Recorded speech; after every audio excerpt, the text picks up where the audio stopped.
If you're like me, you know what it's like to feel totally overwhelmed with all of the responsibilities that life throws at us.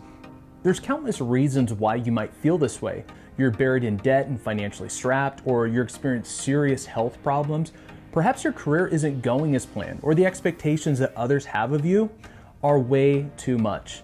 Whatever the reason, these emotions are real. They can prevent us from moving forward in life with purpose. They might cause us to shut down physically and spiritually. By the way, if you're new to Actual Faith, thanks for being here. My name is Jeremy, and this video podcast is committed to building the faith of Christians through a biblical worldview.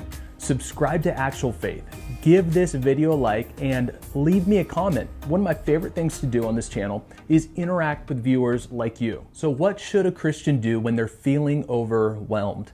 The answer is simple, but it's usually not the first thing we do, and that is pray. And you already know this, but what you pray could make a difference.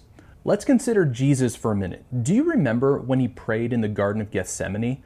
The entire weight of the world was on his shoulders. His hour had come. The Bible tells us his soul was exceeding sorrowful. Jesus prayed to the Father, "Take away this cup from me."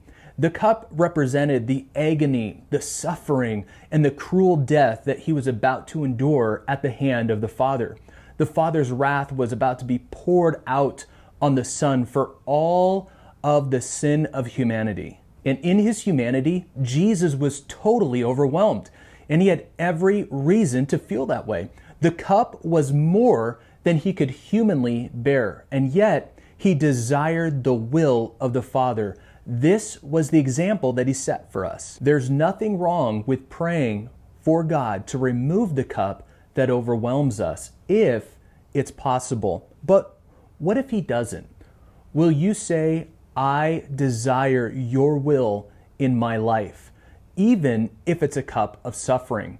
That's what the disciples had to endure. Many of them were tortured, persecuted, and martyred for their faith in Christ. Let me leave you with this final thought.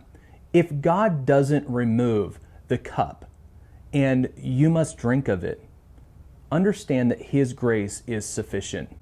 It's in the hour of suffering and weakness that God strengthens us. As Jesus taught the Apostle Paul, "My strength is made perfect in weakness." When Paul prayed multiple times for God to remove the thorn that overwhelmed him, he heard, "My grace is sufficient for thee." It's enough. Sufficient grace is just enough to meet our weakness, to make us stronger. Grace overcomes the feeling of being overwhelmed. Acknowledging the will of God is so important in your life. It may be that you're feeling overwhelmed because you're not following the Father. You're trying to do things on your own, or you're running from him. We need to renew our mind daily in the scriptures and check our heart through prayer.